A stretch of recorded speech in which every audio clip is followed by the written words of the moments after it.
Chưa đi đâu chả. Cho anh chủ có muốn nó sẽ có bỏ cái tạo giá đúng không? Sống với tôi. Sống với tôi. Cái này nó là tổng số chủ ra nó Để tự uống lên việc trì chứ à? Đúng rồi chị. Bạc cương. Pha cương. Pha cương. mừng bác của cháu chân lại. Phan. Cương. Ngon. Xá thế nào? Mừng bán. Xá mừng bán. Thủ đô quân trầu này nhớ cái lao vậy? Cho số đi, cho số cái bao mình phải.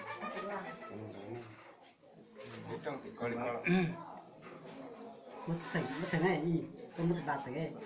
Giờ đi bắt đầu bây giờ các bó tủ nhang là số mấy? Có khí chơi rồi. Cậu chia các chí mà cái đôi xì hết cho mà ước báo tụ một công này thôi. Mà ước tao tụ một công số máy mà ứng hữu tuôn là tụ một công thả các chỉ tụ một công anh chỉ dùng cái số mất cho tụ mấy nhỏ xài cái mua cậu xong đó là chỉ giờ tụ là mua cái ứng hữu cho nó mà công chỉ té mà tụ mình nhận thấy cái việc công mù đã đen thì tao lò nó mà chỉ không mình lúc cá mà chơi tụ nhận thấy cái tôi vẫn đâu mà tụ nhận tin là thêm mất số máy sau tôi khu trợ cũ Ta giờ nhiều cô tôi là có tuổi. người khu tuổi Thiệt chẳng à? tiền hay tiền đi khu tuổi Có bao thì cũng có tay. Đi chẳng có.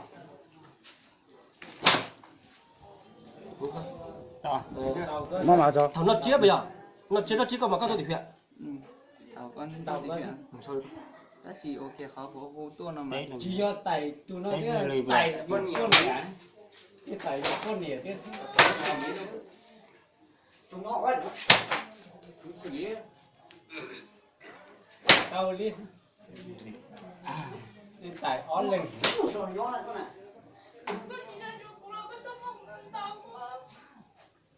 Quay đẹp cái tấm à? Con đưa thảo nè. tôi đi chơi đây à Tết du lịch tôi muốn xin thì huyện rồi. còn mà ước báo tụ một công chỉ do tay lên tay on lên Uống lên on lên mới xíu. Chứ cha có từ bây giờ có số điện cho lấy cái mà chỉ thì có Nó có thể có tôi xin thì huyện mà có thể báo tụ mùa nào bây giờ? chứ mà ước báo công chứ Thế thế có báo công rồi mà có khí gọi cho có báo công bây giờ? Báo công.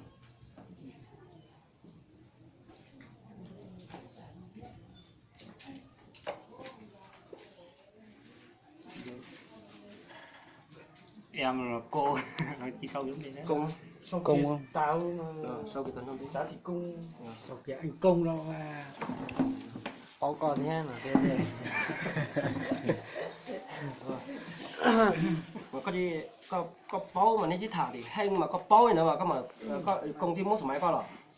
Có thầu à? Thì thế mà có tù bắt đầu thằng kia thì nên chỉ báo có đi báo công mà nên có đi lọt rồi bây giờ có bật lọt. báo công có mà thầu ở của tiếng một chỉ tao bên nó mà của tụ ở sau tao đi khoảng đi cái nó mà đi cầu cầu bên không nó cũng ở tờ thầu của bán đầu tôi là con mà cũng không máy đâu công mà công chỉ té mãi mà thôi tụi mới nhổn xài ý ảnh của hành nó té mà người tiện công chừng là đây chỉ tao lòn mà của tiền đi can đủ cho mà của tôi nó mà của tiền chỉ hú rồi mà chưa bỏ được số máy của tôi đâu cũ mà của khi tiền lên từ mà mình thằng đây mà tụi này tin là tiền chỉ tao mất chỉ nó mà tàu cá và con nú này con mà nó tiền mua là nói mà Sai cho sau đi sao này? Sau đó họ chỉnh rồi sau đó mà mua vậy có tụi số máy mà thằng bắt đầu mà có hú tôi được không mà mất xin cho tụi mình nhổ không nó không phải cho tụi mình nhổ được rồi sau này Máy kia. Xin tàu cơ. Xin tàu nhá. xin cho tụi mình nhổ Xin tàu à? Tàu chưa? Tàu tụ đâu có biết. nó bún thì con người như có lục con mua con nè mua gì nóถึง tàu nóถึง tàu từ bún tàu mình đâu có lần con ấy cái tàu này nó hay ta đó hay tao nó được khai tao mua đồng bộ có sữa nhá là một cho đã lục cái những đồng tàu kia cũng còn lại sẽ cho tu nhiều mê nó là cô như chỉ tại những đề như tại nó là chỉ tại năng ổn định đi có cái cho là màu nó sẽ sao có cái một cái cũng mất nơi đi mà chỉ ấy chỉ nữa đấy để giờ lớn một số cái chiều lớn của tàu chặt đấy tôi chặt thiết mà có thể hủ tua mà họ chẳng mà như vậy mà có thể hủ tua là có tôi hủ bây giờ đâu ấy giờ đi hủ tua đâu tôi nhận sai có hủ vậy thôi cũng mất để xin lên có hủ rồi cũng được chỉ giờ đấy nó như là một thằng nó tiểu nó như thằng té như thằng ngoài ở đầu cái đó mà chỉ như Nam mô cái bắt đầu từ đấy xuất tỉnh đây có tỉnh đây là mình tỉnh đây thằng té rồi nó máy kia thằng Nam mô đây kia nát thầu vô lô trong tu mà giờ liệt thầu này có tới ít liệt đó mà chọn đó cái mà uống luôn cũng chỉ mấy chọn đó ai mà